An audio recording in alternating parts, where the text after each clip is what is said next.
विद्यार्थियों, इस वीडियो में हम देखेंगे कक्षा 10 विज्ञान के अध्याय 2 में अम्ल, क्षारक एवं लवण अभ्यास में जो प्रश्न दिए गए हैं सभी प्रश्नों के उत्तर एक एक करके यहाँ पर हम देखेंगे। अभ्यास में जितने भी प्रश्न दिए गए हैं सभी प्रश्नों के उत्तर संक्षिप्त में और सरल तरीके से यहाँ पर देखेंगे। कक्षा 10 विज्ञान का अध्याय 2 अम्ल, क्षारक एवं लवण अभ्यास में दिए गए सभी प्रश्नों के उत्तर। तो आगे देखते हैं हम प्रश्न पहला और उसका उत्तर यहाँ पर देखेंगे। कोई विलयन लाल लिटमस को नीला कर देता है, इसका पीएच संभवतः क्या होगा। जब कोई विलयन लाल लिटमस को नीला करता है तो उसकी प्रवृत्ति क्या होगी, उसका पीएच संभवतः क्या होगा।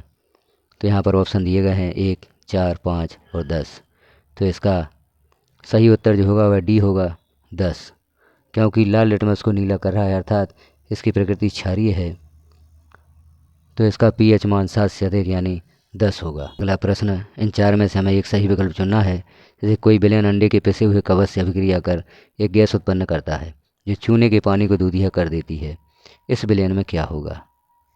यानी जो विलयन है वह अंडे के पिसे हुए कवच से अभिक्रिया कर एक गैस उत्पन्न करता है जो चूने के पानी को दूधिया कर देती है अर्थात कार्बन डाइऑक्साइड गैस होगी। लेकिन यह विलयन क्या होगा। तो यहाँ पर 4 ऑप्शन दिए गए हैं NaCl, HCl, LiCl और KCl। तो यहाँ पर सही उत्तर जो होगा वह भी HCl होगा। अगला प्रश्न है, NaOH का 10 मिलीलीटर विलयन HCl के 8 मिलीलीटर विलयन से पूर्णतः उदासीन हो जाता है। यदि हम NaOH के उसी विलयन का 20 मिलीलीटर लें तो इसे उदासीन करने के लिए HCl के उसी विलयन की कितनी मात्रा की आवश्यकता होगी। 4 ऑप्शन दिए गए हैं 4 ml, 8 ml, 12 ml और 16 ml। तो यहाँ पर जो सही उत्तर होगा वह होगा 16 ml या 16 मिलीलीटर। अगला प्रश्न है, अपच का उपचार करने के लिए निम्न में से किस औषधि का उपयोग होता है। ऑप्शन दिए गए हैं ये एंटीबायोटिक या प्रतिजैविक, बी है एनाल्जेसिक या पीड़ाहारी, सी है एंटीसिड और डी है एंटीसेप्टिक या प्रतिरोधी। तो इसका जो उत्तर होगा वह एंटीसिड होगा। अपच का उपचार करने के लिए एंटीसिड औषधि का उपयोग किया जाता है। अगला प्रश्न है, निम्न अभिक्रिया के लिए पहले शब्द समीकरण लिखिए तथा उसके बाद उसे संतुलित कीजिए या संतुलित समीकरण लिखिए। तो यहाँ हम देखते हैं कौन सी अभिक्रिया दी गई है और फिर उसे संतुलित भी किया जाना है। जैसे ए, तनु सल्फ्यूरिक अम्ल दानेदार जिंक के साथ अभिक्रिया करता है। क्या अभिक्रिया करेगा यहाँ पर सल्फ्यूरिक अम्ल, तनु सल्फ्यूरिक अम्ल है, इसकी जिंक के साथ क्रिया है तो जिंक सल्फेट प्राप्त होता है और हाइड्रोजन गैस बनती है। तो सल्फ्यूरिक अम्ल plus zinc equal to zinc plus hydrogen, H2SO4 plus Zn यानी zinc equal to ZnSO4 plus H2। अब यहाँ हम देख रहे हैं समीकरण को संतुलित भी किया जाना है। तो यहाँ परमाणुओं की संख्या देखते हैं। जैसे हाइड्रोजन के 2 हैं लेफ्ट साइड में और राइट साइड में भी हाइड्रोजन के 2 परमाणु हैं। सल्फ़र का 1 परमाणु दोनों ओर है और ऑक्सीजन के 4 परमाणु भी लेफ्ट साइड और राइट साइड में हैं और जिंक का 1 परमाणु दोनों ओर है। अर्थात यह समीकरण पहले से ही संतुलित है, इसे संतुलित करने की आवश्यकता नहीं है। अगला है बी, तनु हाइड्रोक्लोरिक अम्ल मैग्नीशियम पट्टी के साथ अभिक्रिया करता है। तो इसका जो समीकरण होगा वह होगा हाइड्रोक्लोरिक अम्ल plus magnesium equal to magnesium chloride plus hydrogen. अब हम इसे संकेतों में भी लिखते हैं HCl plus Mg equal to MgCl2 plus H2। तो यह हम देख रहे हैं राइट साइड में हाइड्रोजन के 2 परमाणु हैं और क्लोरीन के भी मैग्नीशियम के साथ 2 परमाणु हैं। तो यहाँ हमें HCl के साथ 2 लगाना होगा जिससे यह समीकरण संतुलित हो जाएगा। यहाँ लेफ्ट साइड में HCl के साथ 2 हाइड्रोजन हो जाएंगी, 2 हाइड्रोजन के परमाणु हो जाएंगे, 2 क्लोरीन के परमाणु हो जाएंगे, मैग्नीशियम का 1 परमाणु है। इस प्रकार से यह रासायनिक समीकरण संतुलित हो जाता है। अगला है, तनु सल्फ्यूरिक अम्ल एल्यूमिनियम चूर्ण के साथ अभिक्रिया करता है। तो पहले हम इसका समीकरण लिखेंगे शब्दों में, सल्फ्यूरिक अम्ल धन aluminium equal to aluminium sulphate धन हाइड्रोजन। अब हम इसे संकेतों में लिखते हैं तो H2SO4 plus Al equal to Al2SO4 thrice plus H2। अब यहाँ पर हम इसे संतुलित करते हैं। तो पहले हम देख लेते हैं H2SO4 plus 2Al, Al2SO4 thrice. तो यहाँ हमने देखा SO4 के हमें 3 अणुओं की आवश्यकता है। तो यहाँ पर जो हम राइट साइड में देख रहे हैं 3 अणु हैं। तो सबसे पहले हमें लेफ़्ट साइड में H2SO4 के साथ 3 ऐड करना होगा। तो यहाँ पर SO4 के 3 अणु हो जाएंगे और हाइड्रोजन के 6 परमाणु हो जाएंगे। तो अब राइट साइड में भी हाइड्रोजन के 6 परमाणु करने के लिए हाइड्रोजन के साथ में 3 लिखना होगा। एल्यूमिनियम के राइट साइड में 2 परमाणु हैं तो लेफ़्ट साइड में एल्यूमिनियम के साथ भी हमें 2 लिखना होगा। इस प्रकार से यह समीकरण संतुलित हो जाता है। डी है तनु हाइड्रोक्लोरिक अम्ल लोहे के रेतन के साथ अभिक्रिया करता है। तो हाइड्रोक्लोरिक अम्ल प्लस लोहा equal to iron chloride plus hydrogen. अब हम इसे संकेतों में लिखते हैं तो HCl plus Fe equal to FeCl3 plus H2। तो यहाँ पर अब इसे हम संतुलित करते हैं। जैसे हम देख रहे हैं FeCl3, यहाँ पर आयरन के 2 परमाणु हैं और Cl3 के या Cl के 3 परमाणु हैं। तो हमें HCl के साथ 6 क्लोरीन के परमाणु की आवश्यकता है। तो हम HCl के आगे 6 लिखते हैं, Fe के आगे 2 लिखते हैं, FeCl3 के आगे 2 लिख देते हैं और H2 के साथ में 3 लिख देते हैं। इस प्रकार से रासायनिक समीकरण संतुलित हो जाता है। अगला प्रश्न है एल्कोहल एवं ग्लूकोज जैसे युग्कों में भी हाइड्रोजन होते हैं लेकिन इनका बरीकरण अम्ल की तरह नहीं होता है। एक क्रियाकलाप द्वारा इसे साबित कीजिए। तो एल्कोहल एवं ग्लूकोज जैसे युग्कों में हाइड्रोजन होते हैं लेकिन उनका बरीकरण अम्ल की तरह नहीं होता। इसे हमें क्रियाकलाप द्वारा साबित करना है। तो इसका उत्तर देखते हैं। यहाँ पहले हम इस प्रकार से क्रियाकलाप करेंगे। इस प्रकार जो दिया गया है चित्र, इसके अनुसार सभी कण सजा लेंगे। और यहाँ आप देख रहे हैं एक विद्युत परिपथ भी है, बीकर है, कील है, तनुकृत विलयन, रबर का कार्क। चित्र के अनुसार सभी उपकरण हम सजा लेते हैं और बीकर में जब एल्कोहल या ग्लूकोज का तनु विलयन लिया जाता है तो हम पाते हैं कि बल्ब नहीं जलता। इस विलयन द्वारा H+ आयन उत्पन्न नहीं किए जाने के कारण यह विद्युत का चालन नहीं करता है। अतः एल्कोहल और ग्लूकोज में हाइड्रोजन होने के बावजूद इसे अम्ल के रूप में वर्गीकृत नहीं किया गया है। अब हम देखेंगे अगले प्रश्न का उत्तर। अगला प्रश्न है आश्रित जल विद्युत का चालक क्यों नहीं होता है जबकि वर्षा जल होता है। तो इसका उत्तर होगा विद्युत के चालन के लिए आयनों की उपस्थिति आवश्यक होती है। आश्रित जल शुद्ध होते हैं और उसमें आयन उपस्थित नहीं होता है, अतः आश्रित जल विद्युत का चालन नहीं करता। जबकि वायु उपस्थित SO2 और NO2 वर्षा जल के साथ मिलकर H+ आयन उत्पन्न करते हैं। इन आयनों की उपस्थिति के कारण ही वर्षा जल विद्युत का चालन करता है। अब हम देखेंगे अगले प्रश्न का उत्तर। अगला प्रश्न है जल की अनुपस्थिति में अम्ल का व्यवहार अम्लीय क्यों नहीं होता है। इसका उत्तर है हाइड्रोनियम आयन H3O+ की उपस्थिति ही अम्लीय व्यवहार प्रदर्शित करती है। जल की उपस्थिति में कोई भी अम्ल हाइड्रोनियम आयन उत्पन्न करता है, तो जल की उपस्थिति में ही अम्ल हाइड्रोनियम आयन उत्पन्न करता है। जैसे यहाँ पर हम सूत्र देख रहे हैं HCl + H2O = H3O+ + Cl-।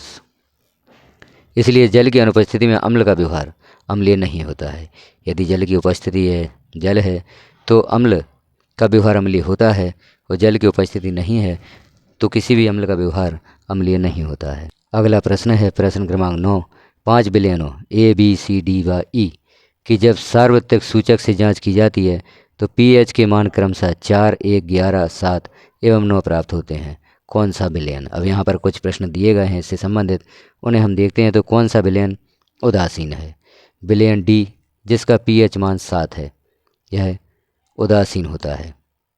विलयन D pH मान इसका 7 है तो यह उदासीन होगा, क्योंकि अम्लीय विलयन के लिए pH मान 7 से कम होना चाहिए और क्षार के विलयन के लिए 7 से अधिक होना चाहिए। तो यहाँ पर जो pH मान 7 है तो यह उदासीन होगा। अब यहाँ हम देख रहे हैं B प्रबल क्षारीय है, क्योंकि विलयन C इसका pH मान 11 है। 7 से अधिक pH मान होने पर प्रबल क्षारीय होता है। जितना 7 से अधिक pH मान होगा कोई विलयन उतना ही प्रबल क्षारीय होगा। और C विलयन प्रबल अम्लीय है, क्योंकि इसका मान pH मान से या pH मान 7 से कम है। जितना मान कम होता है 7 से, उतना ही अधिक प्रबल अम्ल होता है। तो 7 के नीचे जो मान होता है pH का वह अम्लीय विलयन होते हैं और 7 से अधिक pH मान होता है तो वह क्षारीय विलयन होते हैं। अब हम देखते हैं D दुर्बल अम्लीय है। विलयन A pH मान जिसका 4 है यह दुर्बल अम्लीय होगा। और E दुर्बल क्षारीय है, क्योंकि विलयन E pH मान इसका 9 है। pH मान 7 के आसपास है, इसलिए यह दुर्बल क्षारीय विलयन होगा। इसी में अगला प्रश्न है 5 विलयनों A, B, C, D व E की जब सार्वत्रिक सूचक जांच की जाती है तो pH के मान क्रमशः 4, 1, 11, 7 एवं 9 प्राप्त होते हैं। कौन सा विलयन। अब यहाँ हम देखते हैं अगला तो यहाँ पर हमें उत्तर देना है pH के मानों को हाइड्रोजन आयन की सांद्रता के आरोही क्रम में व्यवस्थित कीजिए। अब हमें pH के मानों को हाइड्रोजन आयन की सांद्रता के आरोही क्रम बढ़ते क्रम में व्यवस्थित करना है। तो हम देख रहे हैं उत्तर pH मानों का हाइड्रोजन आयन की सांद्रता के आरोही क्रम निम्न प्रकार से है। जैसे pH 11, इससे जो बढ़ता क्रम होगा pH 9, pH 7, pH 4 और pH 1, या हम इसे इस प्रकार से लिख सकते हैं विलयन C, E, D, A और B। इस प्रकार से हम इन्हें बढ़ते क्रम में या आरोही क्रम में व्यवस्थित कर सकते हैं। अब हम देखेंगे अगले प्रश्न का उत्तर। अगला प्रश्न है परख नली A एवं B में समान लंबाई की मैग्नीशियम की पट्टी लीजिए। परख नली A में हाइड्रोक्लोरिक अम्ल या HCl तथा परख नली B में एसीटिक अम्ल CH3COOH डालिए। दोनों अम्लों की मात्रा तथा सांद्रता समान है। किस परख नली में अधिक तेजी से बुदबुदाहट होगी तथा क्यों होगी? तो इसका उत्तर होगा परख नली A में 2HCl इक्वा प्लस Mg जो सॉलिड है इक्वल टू MgCl2 इक्वा प्लस H2 गैस। यहाँ पर जब HCl और मैग्नीशियम की क्रिया होती है तो मैग्नीशियम क्लोराइड और हाइड्रोजन गैस यहाँ पर बनती है। परख नली B में 2CH3COOH इक्वा plus Mg solid equal to CH3COO2 Mg plus H2 hydrogen gas.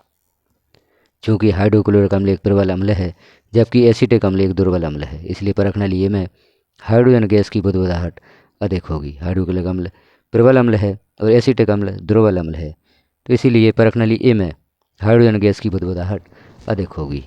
अगला प्रश्न है जिसका उत्तर हमें यहाँ पर देखना है। ताज़े दूध के pH का मान 6 होता है, दही बन जाने पर इसके pH के मान में क्या परिवर्तन होगा?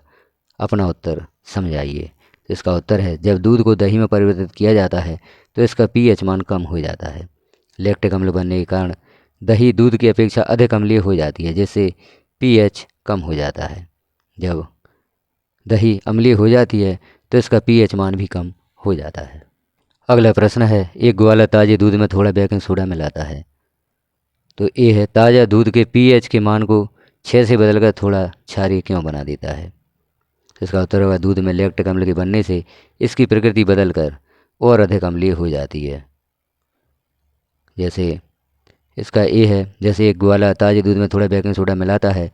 बेकिंग सोडा मिलाने से ताज़ा दूध के pH के मान को 6 से बदलकर थोड़ा क्षारीय क्यों बना देता है?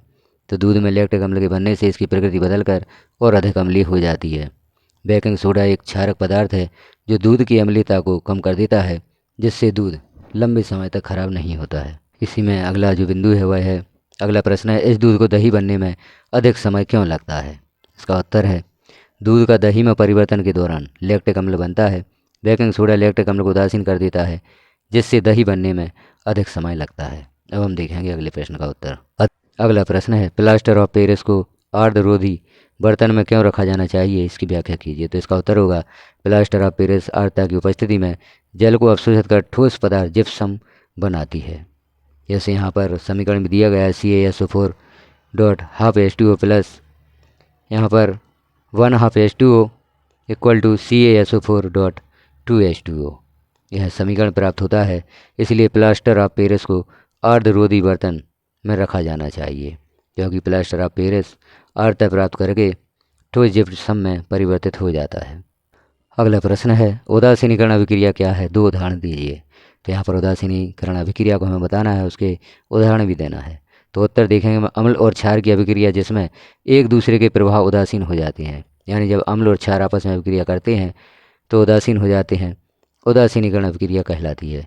इस अभिक्रिया के फलस्वरूप लवण और जल का निर्माण होता है। इसके उदाहरण भी देखते हैं, जैसे NaOH प्लस HCl। NaOH क्षार है, HCl अम्ल है, इनकी क्रिया होती है तो NaCl लवण प्लस H2O जल का निर्माण होता है।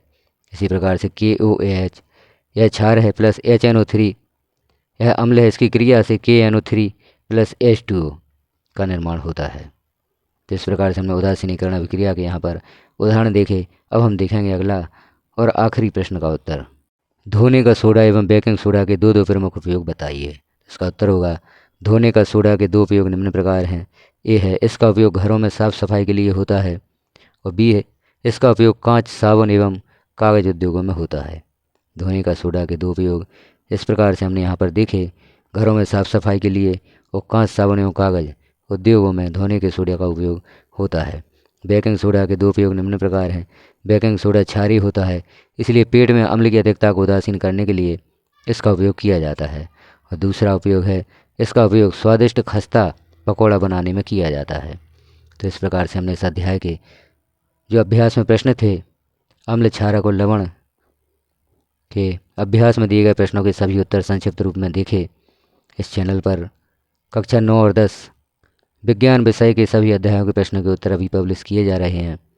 तो आप अन्य अध्यायों के भी प्रश्नों के उत्तर देखना चाहते हैं तो चैनल को सब्सक्राइब कर लें, बेल आइकन को क्लिक कर ऑल पर प्रेस कर दें, ताकि जैसे ही किसी नए अध्याय के प्रश्न के उत्तर यहाँ पर पब्लिश किए जाएंगे और सर्वप्रथम आपको नोटिफिकेशन के रूप में प्राप्त हो सकेंगे। चैनल पर विजिट करके आप पूर्व में पब्लिश किए गए वीडियोज़ को भी देख सकते हैं, अन्य अध्यायों के प्रश्नों के उत्तर भी देख सकते हैं। वीडियो को लास्ट तक देखने के लिए आपका धन्यवाद। चैनल को सब्सक्राइब अवश्य करें, अन्य साथियों में वीडियो को शेयर करें, चैनल को भी शेयर करें, चैनल को प्रमोट करें, ताकि सभी छात्रों को इसका लाभ प्राप्त हो सके। वीडियो को लास्ट तक देखने के लिए आपका पुनः धन्यवाद।